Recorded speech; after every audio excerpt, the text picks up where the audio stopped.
There is a hadith that states it is kufr.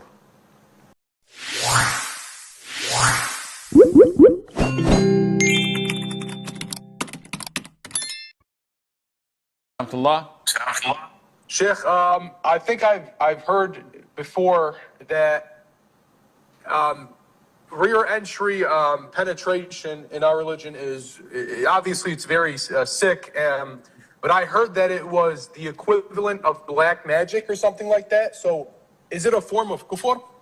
There is a hadith that states it is kufr.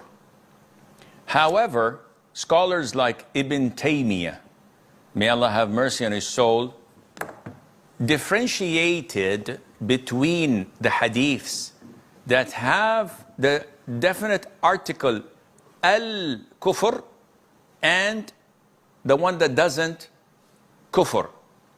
So when the Prophet says, alayhi salatu wasalam, "O women folk, give charity, for I have seen you the vast majority of the population of hellfire."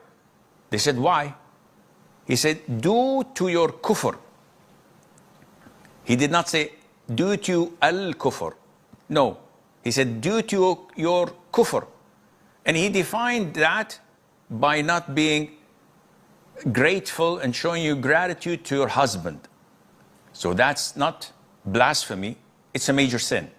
Likewise, wailing and slapping the face and tearing the clothes and pulling the hair when mourning a deceased is part of niyaha and kufr.